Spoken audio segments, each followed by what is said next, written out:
hierve y mezcla las hierbas con su primera bebida al salir el sol.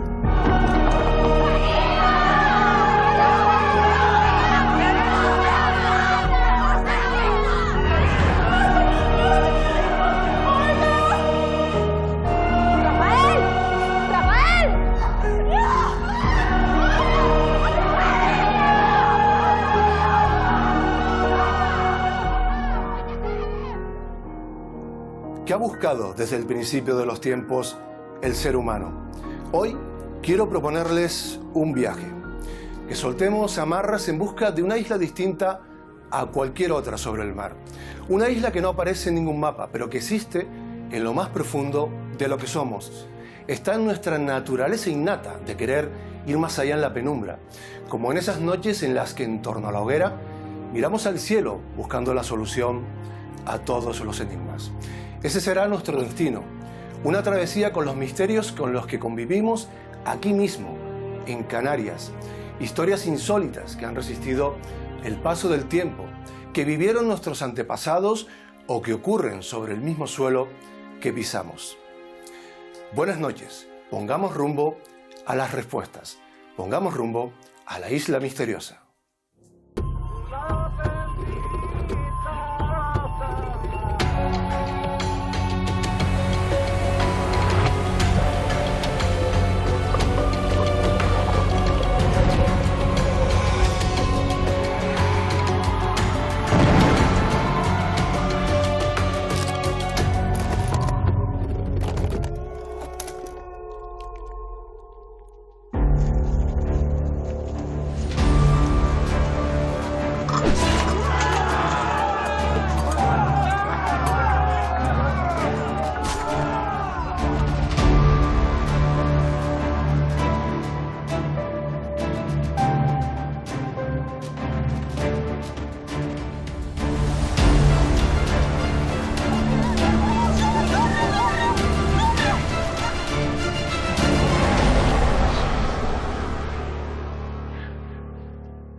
Bienvenidos a la isla misteriosa.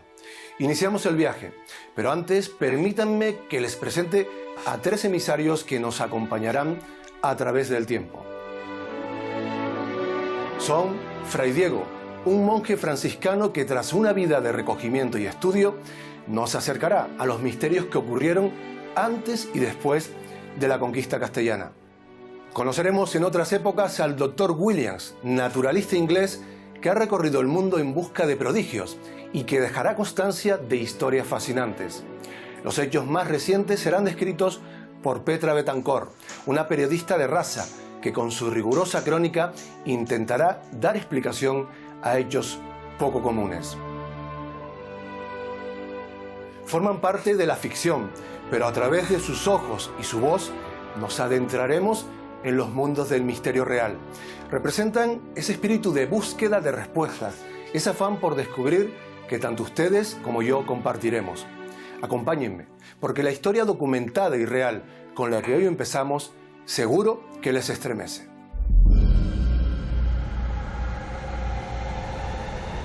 Estamos a las afueras de un pueblo que podría ser cualquier pueblo de Canarias. El silencio acompaña al caminante por los senderos más allá de las casas, quizás hacia algún lugar que guarda secretos olvidados. Nadie diría que cerca de aquí, objeto de terribles acusaciones, vivió una bruja.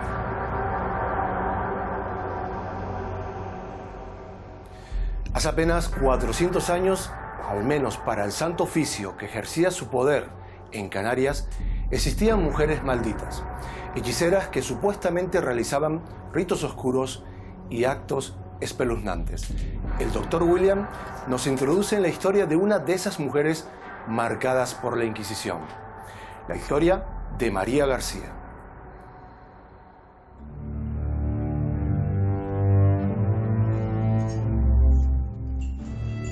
Hay muchos escritos en Canarias protagonizados por brujas, pero no hace mucho descubrí, entre archivos de la Santa Inquisición, un caso que me desvela. El de una mujer guiada, dijeron, por el demonio.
Los documentos reales hablan de una mujer de terror muy conocida por los vecinos de la zona.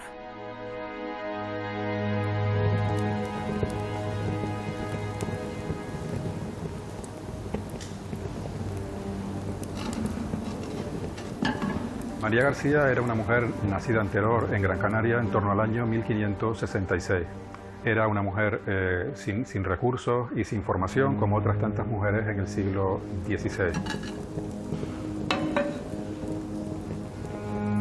Era una mujer de campo, una simple mujer de campo que estaba casada, que era de clase social baja, que no tenía otra cosa más que, en la vida más que encaminarse al matrimonio, tener hijos y vivir un poco sirviendo a la familia. Se dedicaba oficialmente al trabajo de vendedera, aunque en la realidad ella era hechicera. Ella ofrecía sus servicios prácticamente a todo aquel que acudiera a pedir sus servicios, su consejo, su adivinación, su curanderismo. Es decir, ella desarrollaba todo ese tipo de actividades vinculadas siempre con el mundo de la magia.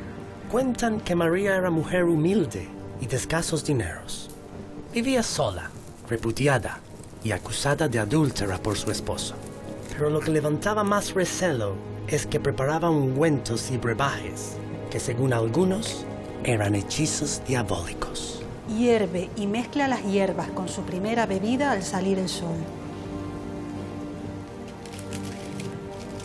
Al parecer, María también utilizaba sus artes como alcahueta para juntar a hombres y mujeres en la intimidad de su casa. Una mujer que permitía que hubiera relaciones extramatrimoniales en el ámbito de su hogar, que servía de alcahueta. Existe en su expediente toda una serie de sortilegios y de bebedizos que ella preparaba para conseguir que una persona se interesara por otra.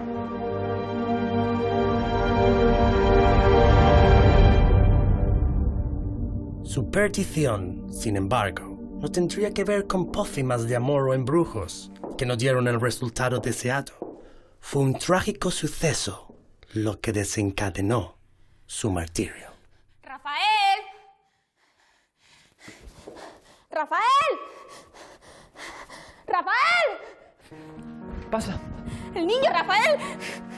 Que no respira, Rafael. Se les muere su hijo y no tienen explicación, y otra mujer acusa a esta María García de haber sido la responsable de haber matado al niño para utilizar los recursos del niño para sus propias artes brujeriles. Según recogen las actas del Santo Oficio, el cadáver del recién nacido tenía marcas de violencia. ¿A quién podían acusar de este crimen? A la señalada María García, la paria, la pecadora, la bruja.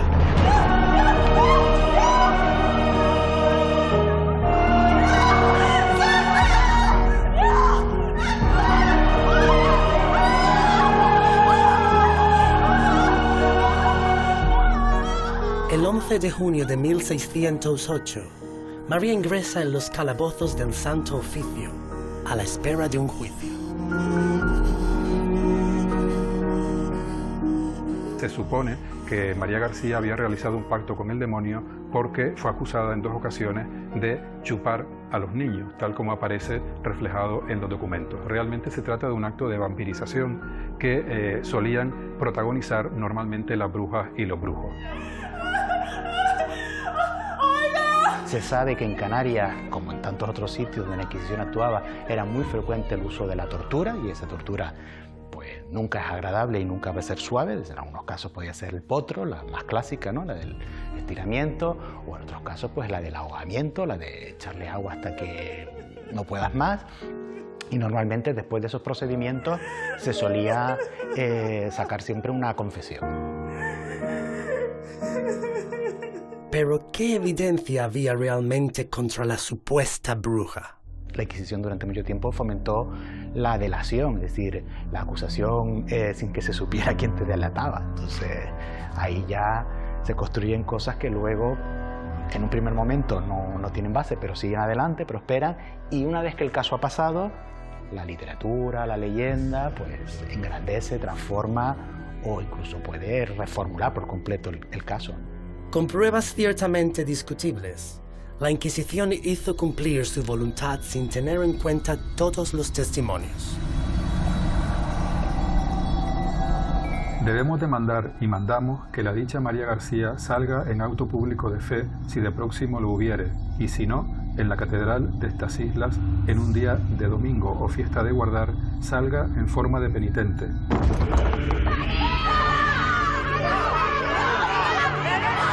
Finalmente, María García es condenada a exiliarse de Gran Canaria y de Tenerife durante un tiempo y que se le prohíba pues, seguir practicando los conocimientos que tiene.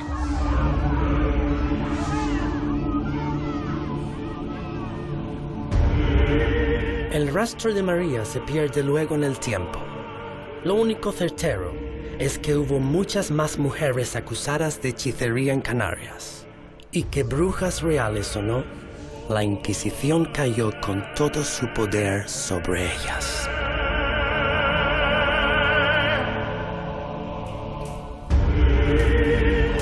Gustavo Trujillo, buenas noches y bienvenido a la Isla Misteriosa. Buenas noches. Menuda historia esta de María García. ¿Tenemos dudas de si era bruja o no? Hubo sospechas de que se tratase de una bruja, pero se trataba en realidad de una hechicera. Es importante este matiz. Tendemos a confundir o a considerar que es lo mismo la brujería y la hechicería. Y no es así, y de hecho no era así tampoco para la Inquisición. Sí, eso es una cuestión que los inquisidores la tenían muy clara. Muy clara.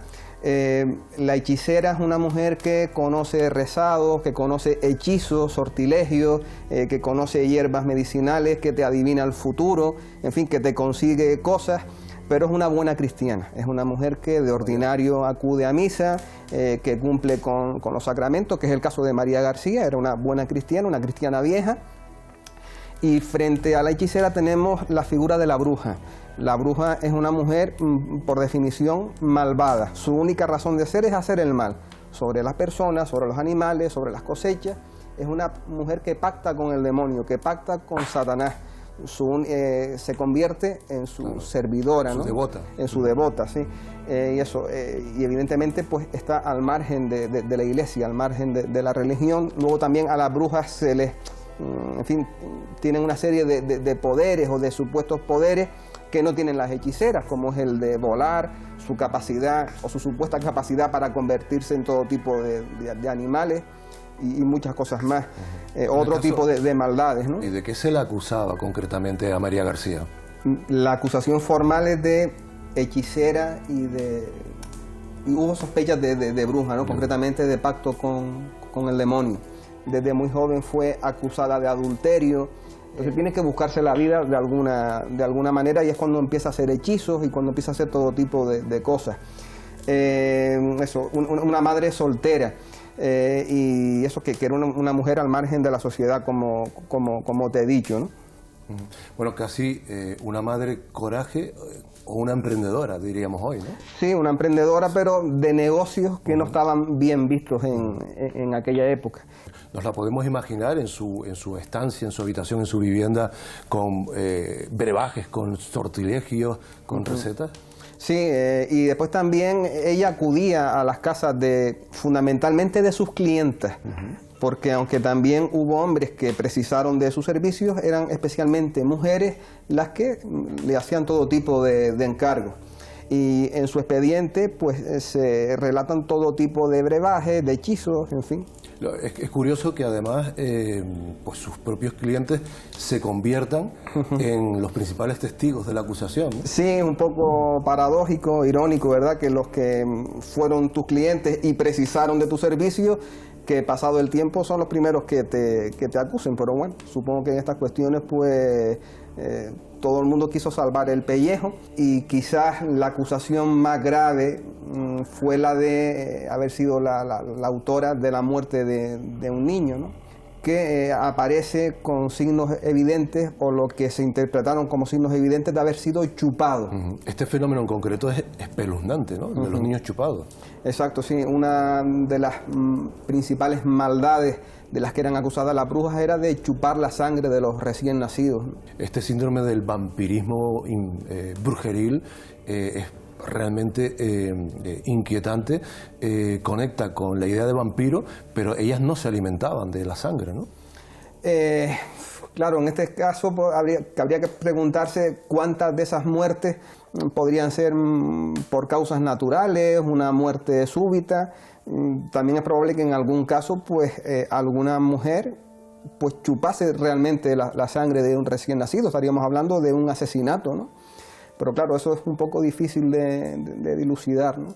Pero sí que es una cuestión que estaba en el imaginario colectivo de toda Europa, ¿no? Y ahí tenemos como principal ejemplo pues esas pinturas de Goya, donde aparecen las brujas con cestas llenas de recién nacidos. Tenemos muy interiorizada la idea de las brujas sentenciadas a la hoguera. Y esto, bueno, pudo haber sido realidad en otros lugares, pero en Canarias por brujería o por hechicería no se quemó a nadie, ¿no? No, en Canarias en ningún caso se quemó ni a ninguna mujer ni a ningún hombre por estos dos delitos, ¿no? Por el de brujería o hechicería. Sí se le aplicaban castigos que eran bastante duros, pero en ningún caso se les quitó la vida. Pues por ejemplo, el primer castigo era pues quitarte todos tus bienes, vale, que no era poco, ¿no? Después, en el caso de María García, pues la mandaron al exilio. Durante 4 años tenía que estar fuera tanto de la isla de Gran Canaria como de Tenerife, ¿no? Fue azotada, se la condenó a, creo que fueron 100 azotes, y sobre todo tuvo que salir por las calles de lo que entonces era la ciudad de Las Palmas en un auto de fe, en una especie de procesión a la vergüenza pública, con una soga atada al cuello, con una vela entre las manos y con 2 piezas, con 2 atuendos muy icónicos, como es la coroza y el San Benito. Con esto se buscaba, obviamente, castigar, dar ejemplo al resto de la población, pero claro, a una bruja o una hechicera, pues creo que poco le podía importar mucho esta historia, porque ya se dedicaba a un oficio proscrito, ¿no? Es más, lejos de que eso, evidentemente era una mancha, vale, pero a partir de ese momento, el resto de la población las consideraba como brujas verdaderas. Entonces, era publicidad. Eso, era una forma de darse publicidad. Por lo tanto, reincidir era casi una oportunidad, ¿no? Sí, después también está una cuestión social, y que eran mujeres que eran pobres, y entonces se las podía condenar, pero en el caso de María García, pues fue expulsada de Gran Canaria y de Tenerife, pero allá donde fue, que no sabemos, pues probablemente siguió ejerciendo lo único que sabía hacer. Un tema francamente apasionante e inabarcable en pocos minutos de televisión, Gustavo. Muchísimas gracias por haber compartido con nosotros tantas cosas. Gracias a ustedes. Nosotros continuamos en la Isla Misteriosa. Ponemos rumbo a un nuevo y apasionante misterio que no les va a dejar indiferentes.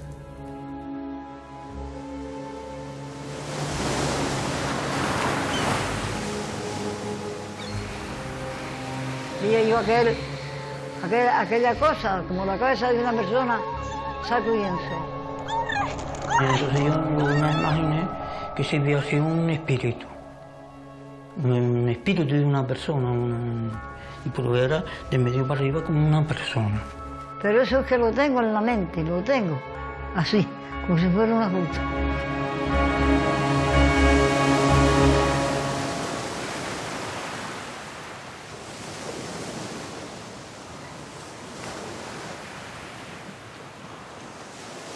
Tenemos noche por delante y vamos a acercarnos a este y otros enigmas. Por ahora, pasen conmigo a este rincón que guarda muchas historias. Aquí encontraremos cada semana archivos de lo insólito, documentos, hechos y relatos que respiran misterio. Hoy quiero que hagamos juntos un viaje alucinante más allá de la Tierra. Abrimos los archivos de la isla.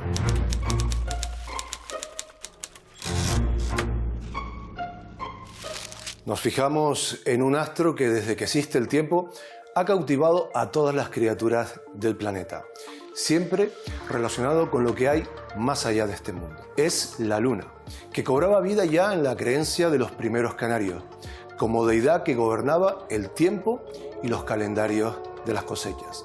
Satélite mudo, testigo de leyendas y protagonista de la siguiente historia. Hace apenas 2 años, el profesor de la Universidad de Las Palmas de Gran Canaria, Germán Santana, anunciaba el hallazgo de una misteriosa carta fechada en 1780. 1987. Se encontraba entre los documentos oficiales en el Archivo General de Simancas en Valladolid. Se trata de un supuesto informe emitido desde Tenerife al rey Carlos III, en el que se describe la repentina llegada de un objeto parecido a un gran globo dorado a Montaña Grande, en Güímar. De esa aeronave, para terror de algunos, cuenta la misiva que descendieron seres muy altos, brillantes, que se intentaron comunicar en un idioma extraño.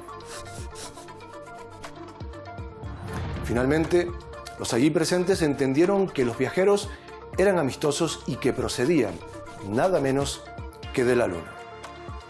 Al parecer, esos seres amistosos lograron transmitir datos sobre su cultura y su forma de vida lunar. Para mayor asombro, el presunto testigo del aterrizaje propone la idea de traicionarlos y usar lo aprendido para nada menos que conquistar la Luna en nombre del rey. Por supuesto, todo indica que se trata de una ficción producto quizás de la imaginación de algún ilustrado con conocimientos técnicos sobre el vuelo en globo. El misterio es por qué ese relato acabó perdido en el archivo mejor custodiado del siglo XVIII. Una historia fascinante, ¿verdad?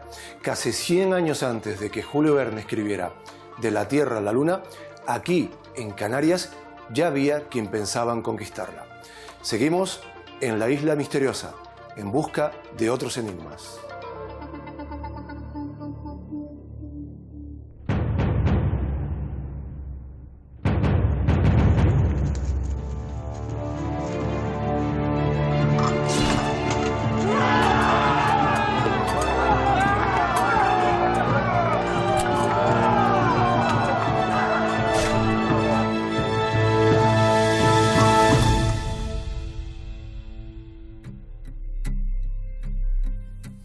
Una historia realmente impactante, la batalla y la fortaleza de Ansite. Para hablar de ella, un guía de excepción, Juan Gabriel Santiago, bienvenido a la Isla Misteriosa. Muchas gracias, José Gregorio, encantado de estar aquí. El último bastión de hombres y mujeres libres que defendieron hasta el último momento su territorio, sus dioses e incluso sus montañas sagradas. ¿Por qué tanto misterio en torno a este lugar?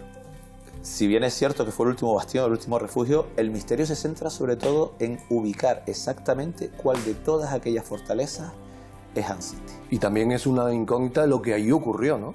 Sí, sobre todo cuáles fueron o cómo se desarrollaron los últimos compases de la conquista. Conozcamos esta historia de la mano de alguien que ustedes ya conocen, Fray Diego. Vamos en busca de la realidad y la leyenda de la fortaleza de Ansite.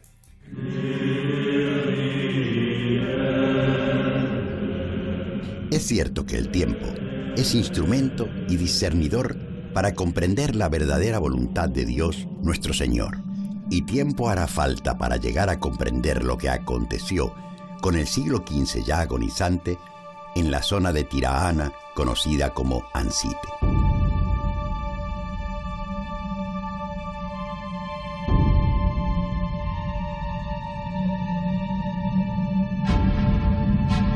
Tan épico es este episodio como conocida es la previa rendición del bravo Guanarteme, bautizado Fernando, que tanto influyó en el desenlace de lo que me propongo narrar.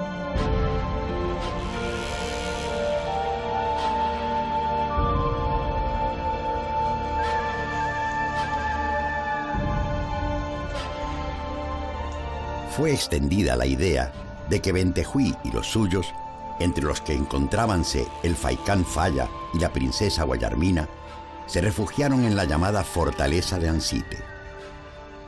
Los faicanes eran como autoridades casi emparejadas con el poder con los guanartemes. Tenían acumulado unos conocimientos impresionantes, no solamente desde el punto de vista astronómico, desde el punto de vista de todo, sino que además también en los aspectos militares. Venían de un gran éxodo desde Gáldar, recorriendo toda la cara oeste de la isla de Gran Canaria, hasta llegar al sur, donde había una fortaleza ahí preparada para resistir esos últimos días, dentro de la idea de Bentejuí, del último gran guanarteme de la isla, de resistir, ¿no? Pero hoy no se conoce del todo su localización.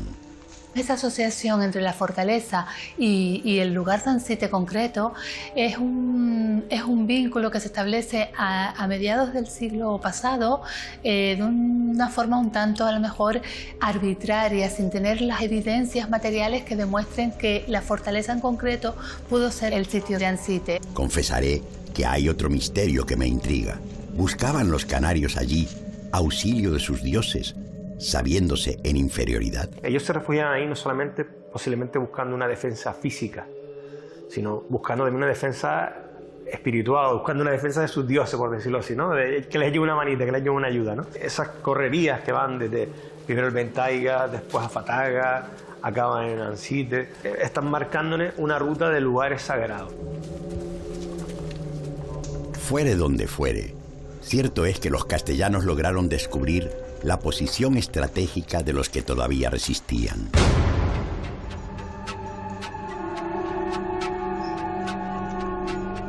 Los castellanos, para llegar a Ansite, lo que hicieron fue, según las fuentes, dividirse.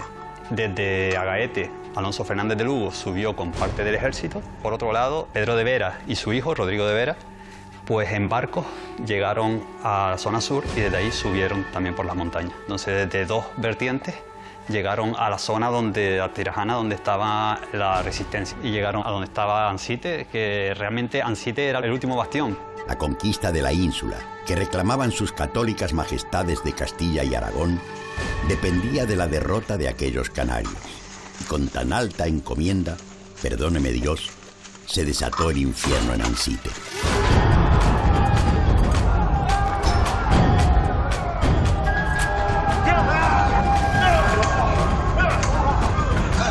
Cuentan que cruentas y largas fueron las batallas y el asedio.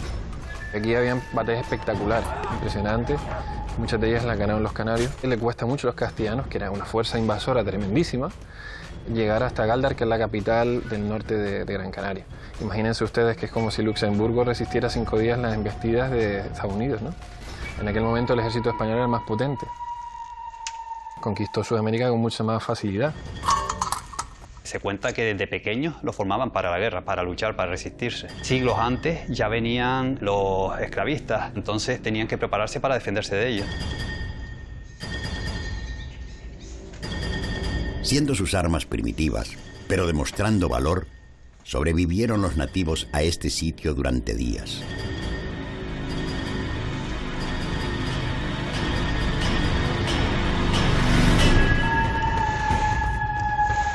Los otros tenían medios infinitos, más peones, más ballesteros los traemos, más alimentos los traían, más lo que sea. Los canarios cada vez fueron mermando más cuando ya se produce la conquista. Los últimos hechos de armas, hombres de armas de los canarios podían haber 200, 300, no eran más. Y no les quedaba otro remedio que al final o luchar o entregarse porque no había más. ¿Podrían cesar las muertes si alguien intercedía? Dios mediante alguien a quien los nativos creían muerto apareció.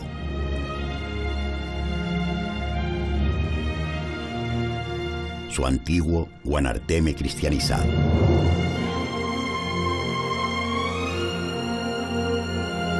Se supone que Fernando Guanarteme subió arriba a la fortaleza y habló con Bentejuí. El papel que él tuvo fue totalmente de diplomacia. De intentar que no matasen a esas alrededor de 300 personas, dicen algunas fuentes, que estaban arriba resistiendo en lo alto de la fortaleza. Hay mucha gente que lo talla de traidor y mucha gente que lo considera un héroe. Se cuenta que Guayarmina accedió a entregarse para evitar la matanza que se avecinaba. No así los orgullosos Bentejuí y Falla. Quizás de las pocas cosas que en el imaginario colectivo de la sociedad isleña aún resiste, ¿no? Esa memoria, ese atistirma que a todos nos suena. Todo el pueblo bajando con Fernando Guanarteme, bajando esas laderas, y atrás se quedaba Bentejuí y el Faicán de Telde, y después se salta al vacío.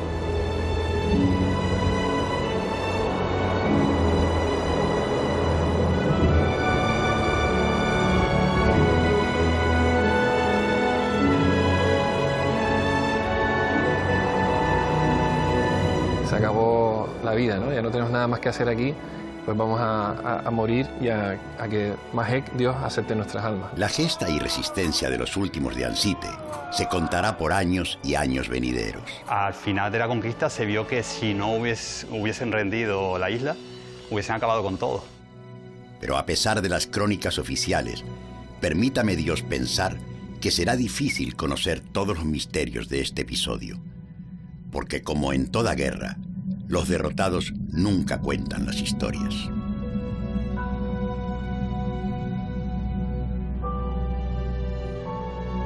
Misterio y leyenda en torno a Ansite. La elección de ese lugar no parece producto del azar, ¿no? Habían recursos alimenticios, habían fuentes de agua, habían además grandes fortalezas o altos donde ellos podían refugiarse y que eran muy difíciles de ser tomados por el enemigo si no tenían alguna ayuda. ¿También tenía algún tipo de significado, de interpretación espiritual estos lugares? Bueno, a día de hoy, además arqueológicamente hablando, hay muchas muestras, muchas pruebas de que aquel lugar no fue solo un sitio para refugiarse, que la elección no fue del todo al azar para buscar refugio. Allí hay muchos lugares de enterramiento, hay almogarenes, santuarios, hay además cazoletas, etc. O sea, todo un microcosmos ahí, ¿no? Exacto, se combinan allí distintos aspectos de lo que era la cosmogonía y la cosmovisión de los antiguos canarios, de los antiguos pobladores de Gran Canaria. ¿Había una esperanza real de resistir, de rechazar al invasor, o fue un acto casi épico y heroico? Quiero suponer que sí. Cierto es que eran ya poquitos los canarios que resistían, pero cuando Bentejuí decide abandonar la fortaleza del Ventaiga, como dije, y elegir el Valle de Tirajana o la caldera de Tirajana para refugiarse, lo hace con toda la intención. Lo hace con la intención de que allí va a ser muy difícil que los puedan coger. Primero porque los tienen que coger desde la costa, hay que subir a través de Tirajana. Y los tienen vistos, ¿no? Exacto, y donde ya históricamente habían hecho frente a las tropas castellanas y les habían propinado derrotas increíbles, derrotas notables. ¿Con qué no contó la resistencia para que Ansite fuese inexpugnable? Mira, esto tiene que ver con la batalla de Ajódar, la famosa matanza de Ajódar. Cuando en ese momento las tropas de Bentejuí, los guerreros de Bentejuí, le propinan una derrota terrible a Pedro de Vera. De hecho, Pedro de Vera escapó allí de Chiripa, ¿no? De Chiripa, una derrota silenciada. Sí, no se suele hablar mucho de lo que supuso la derrota de Ajódar, pero Pedro de Vera oculta el desenlace de la batalla a los reyes católicos durante un año. Él no puede decir que esos recursos que se han puesto al servicio de la conquista se han perdido por una mala lectura de lo que estaba el desarrollo de la batalla, de lo que estaba haciendo el desarrollo de la batalla. Entonces se dedica a reclutar por toda la isla a los canarios bautizados, a los canarios que ya se habían de alguna manera acogido a la nueva religión, y los obliga a hacer un bando, un grupo de guerra que se conoció como los canarios de la parcialidad, que conocen los pasos, que conocen los caminos, que conocen el método y la forma de luchar de los propios canarios, pero no solo eso, exige a Hernán Peraza en La Gomera a que le envíe un contingente de 300 gomeros, que son este grupo de gomeros muy aguerridos. Recordemos que La Gomera nunca fue conquistada, ¿verdad?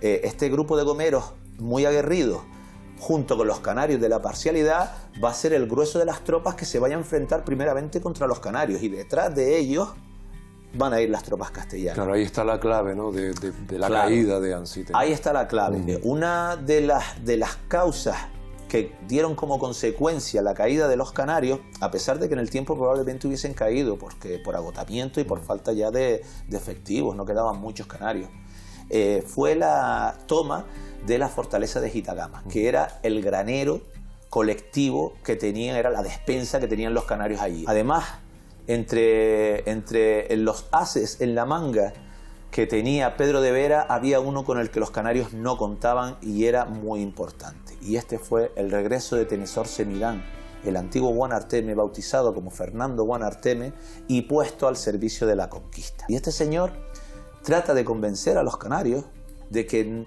no merece la pena resistir. Él ha estado en la península ibérica, él ha estado en Córdoba, ha estado en Sevilla. Ha visto, ¿no? Ha visto el potencial y sabe que detrás de un barco va a venir otro y después va a venir otro. Su papel fue el de tratar de buscar una salida que evitase la muerte de los canarios. ¿Por qué? Porque Pedro de Vera, además, había dado la orden de que si se tomaba la fortaleza se iba a pasar a todos a cuchillo, porque allí estaban los protagonistas o los culpables de la matanza de Ajódar, aquella que tanto le dolía. Cuentan las crónicas que cuando Tenezor Semidán, aclarando el día, amaneciendo, alcanzó la cima de la fortaleza, la grita de espanto y de dolor que se oyó en todo el valle fue enorme. Cuando lo vieron, lo reconocieron y sabían a qué venía,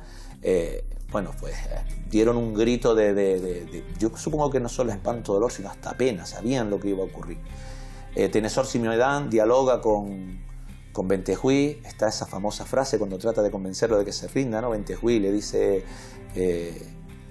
mira alrededor tuyo, Tenezor, Gran Canaria existe, está en pie sobre estos roques, y le dice que él no se va a rendir, pero el resto de personas sí que quieren rendirse. Bentejuí y Amedeo Coan decidieron no entregarse, sino haciendo pues un alarde de esa gallardía, de ese honor que tuvieron, que llevaron hasta el final. Se fueron hasta la punta de aquella eminencia y gritando al viento Atis Tirma 3 veces se lanzaron. ¿Tú crees que en algún momento lograremos situar sobre el terreno con la precisión de un GPS el lugar de la batalla? A día de hoy se piensa que la fortaleza, se cree, y más cada vez con mayor rigor, que la fortaleza de Ancite sería los Saltos de Amurgas, el lugar más inexpugnable que hay en la zona. Y además hay dos detalles muy importantes. Justo en la falda que accede a aquella eminencia, hay dos pagos pequeñitos que se llaman los sitios, el sitio de arriba y el sitio de abajo, pero no sitios como lugar, sino sitios como lugares donde se sitió a los canarios. Donde se acorraló, ¿verdad? Donde se acorraló. Una historia épica de batalla, de honor, Juan Gabriel, de búsqueda, de libertad, que ha quedado ahí con algunas incógnitas que tal vez algún día seamos capaces de resolver. Muchísimas gracias por haber visitado la Isla Misteriosa. Muchísimas gracias. Nosotros proseguimos nuestra travesía, navegamos en busca de nuevos misterios.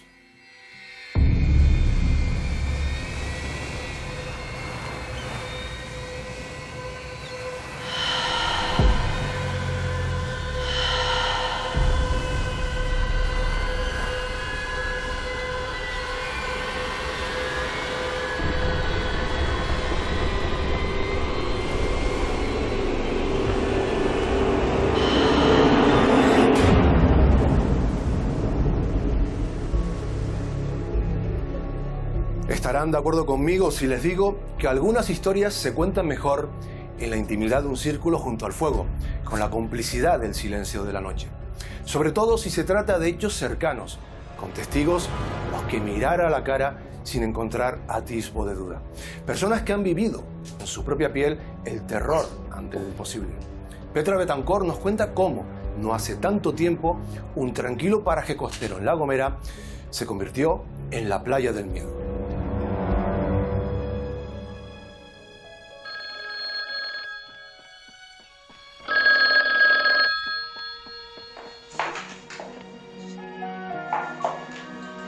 Una playa de difícil acceso que no todos sabrían localizar en un mapa.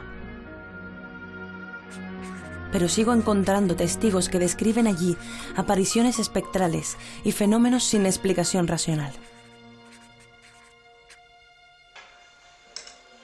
Pasan los años, pero incluso hoy sus testimonios se mantienen intactos. Este caso, el de la playa de Erese, necesita respuestas.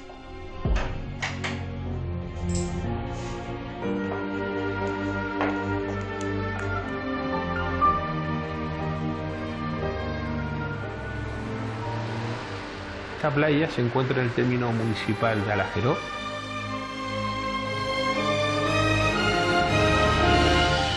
A lo largo de los años se le ha llamado la playa del miedo y es porque tiene, como hemos dicho, una casuística anormal de apariciones, de ruidos, de luces y también de fenómenos extraños.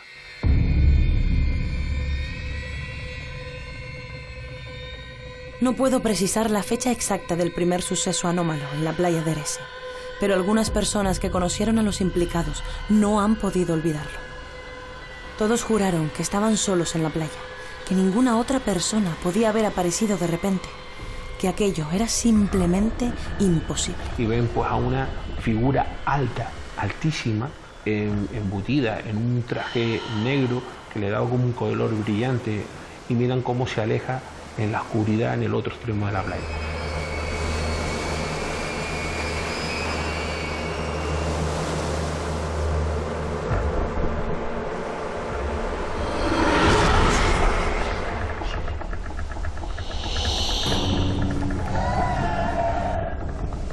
Y no fue el único suceso.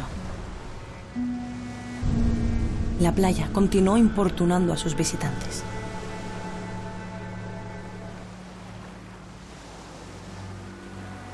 Pues yo en la playa de Erese lo que me pasó fue que ese día iba a buscar unas cabras que se cogían río por abajo. Veo el mar que estaba llegando a media playa y veo a este que iba para abajo. Entonces salí con una persona, ¿sabes? De medio para allá y con los brazos y así. Me estaba llamando por abajo, por abajo, por abajo y yo que no. Y el mar bañaba toda la playa, ¿sabes? De medio para allá y con los brazos y así. Así.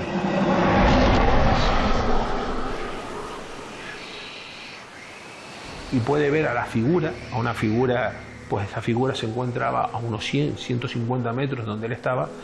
Él hablaba de que tenía ese reflejo metálico, ¿no? Un color metálico, y que no le vio ninguna facción, no le vio pues ni las manos ni la cara, no tenía, por ejemplo, podría uno pensar que podría ser un buzo, pero no le vio ningún tipo de escafandra, no tenía nada, era como una sombra. ¿Un buzo? Sería la explicación más razonable. Pero, ¿en una playa de tan difícil acceso? Los testigos aseguran que aquello no podía ser humano.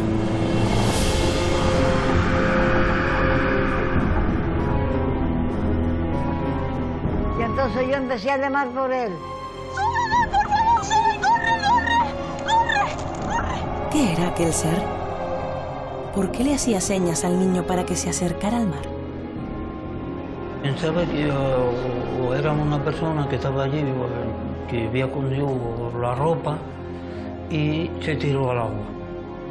Pero no se veía ni barco ni nada. Así que de nuevo, tenemos la misma figura, realizando gestos parecidos. Y entonces yo le dije a Francisco, digo, Francisco, digo, vuélvete, deja las cabras, corre para arriba. Digo, corre para arriba, mi niño. Y entonces él se volvió. Entonces yo dije, huir para arriba. No sé, pero no sé si era mujer o era hombre. No sé. Yo no supe nombre ni apellido, pero le pedí al Señor, al alma que yo viene de él, requinta en paz. Ya ni me volvió a dar miedo, porque yo tenía aquella cosa. Se me quitó el miedo, se me quitaron, sí, a veces sueño con esa tragedia. Ella decía que lo que más miedo le dio fue que cuando desaparece y cuando reventaba la ola, rompía la ola, aquella figura salía con los brazos así en alto y volvía a caer, ¿no? ¿Qué se esconde tras estos fenómenos? ¿Qué más ha ocurrido sin que tengamos constancia de ello? ¿Qué explicación puede tener los sucesos ocurridos en la playa de Erese? Me cuesta admitir que incluso para la mente más científica hay pocas respuestas coherentes. Y entonces yo lo que me imaginé que se había sido un espíritu de una persona, pero era de medio para arriba como una persona. Yo vi que era una persona y cuando el mar hizo para adelante ya, que volvió con el ojo para adelante, vi yo aquella cosa, como la cabeza de una persona, sacudiéndose. Sea como fuere, lo cierto es que la recóndita playa de Erese se sigue conociendo hoy como la playa del miedo.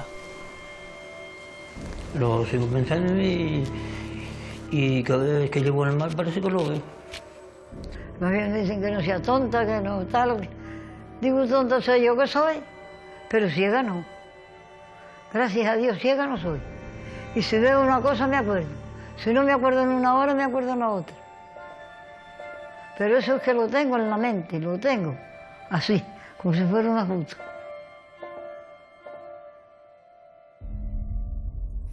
Una historia y un lugar inquietante como pocos. Carlos Jesús Pérez Simanca, bienvenido a la Isla Misteriosa. Gracias. Bueno, uno se tiene que pensar seriamente el transitar por Erese pasadas ciertas horas, ¿no? O sea que Canarias es rica en esos lugares pesados, ¿no? Pues el lugar pesado o ese lugar de mucho misterio es Erese, ¿no? Los pescadores del sur de La Gomera lo llamaban la playa del miedo y por algo. ¿La playa del miedo? La playa del miedo, sí. Estamos hablando de que Erese forma parte, según tu punto de vista, de una especie de triángulo donde confluyen todo tipo de fenómenos. Sí, esto fue haciendo una reconstrucción pues con varios miembros de la Guardia Civil, de la Benemérita. Una vez hicimos un pequeño triángulo y miramos y echamos para atrás con Caso. Pues es un lugar que diría entre la cabecera del aeropuerto de La Gomera, o desde la punta del Espino a la playa de la Negra en Las Damas hasta Igualero, ¿no? En ese triángulo pues se han sucedido, hay varios puntos negros de circulación donde han habido varios accidentes mortales o muertes violentas. O sea, un sitio marcado emocionalmente por la tragedia. Sí. ¿Y eso puede estar en relación con los fenómenos? Claro, si vamos al aeropuerto, pues tenemos presencia, lo que nos han dicho los vigilantes de seguridad. Por la parte de abajo también, cerca tenemos un caso con la Guardia Civil cerca del cementerio de Playa Santiago. Un poquito más arriba, en la curva en lo que es la curva de la Roseta, aparecía también un señor vestido de... Pues hablamos de apariciones. Apariciones, sí, un señor con sombrero en el que, por ejemplo, tiene el caso a un médico y en aquel momento un practicante y un enfermero que iban a casa de una persona y no solo ven a ese personaje, sino que el personaje se sienta en la parte de atrás del coche. Cuando llegan los dos, paran, están los dos en estado de shock y uno le pregunta: ¿tú acabas de ver lo que yo vi? Dice: sí, yo no dije nada pensando que eran imaginaciones mías.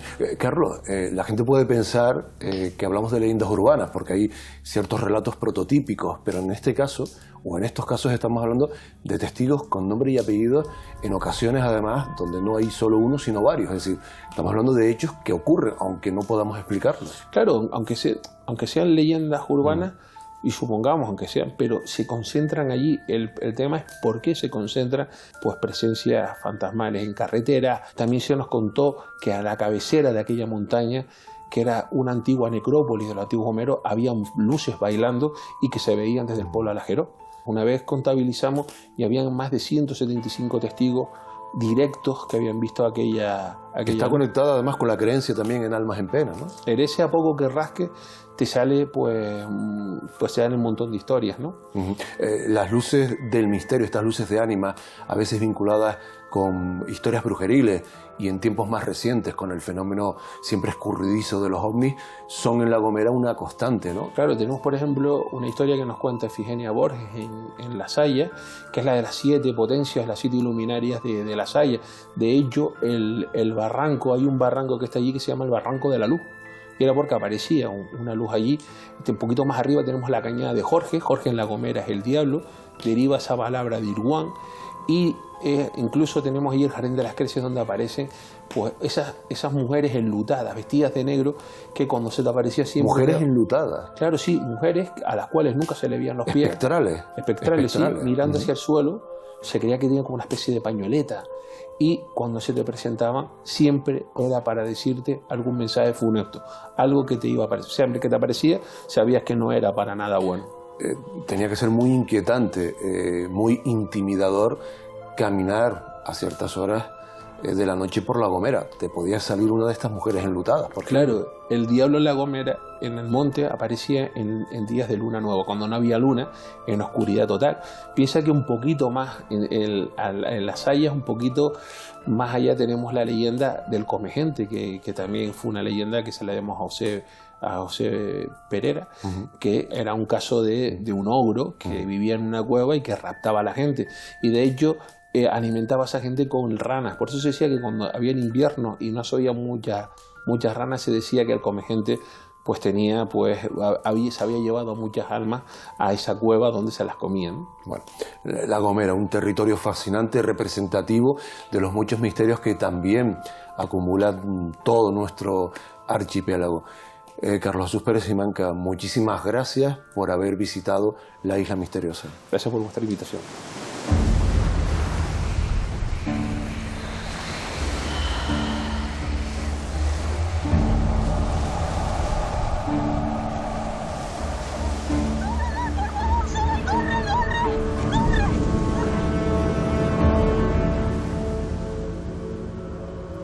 Alguien incomprendido durante muchos años de su vida dijo una vez que el misterio es la fuente de todo arte e incluso de toda ciencia.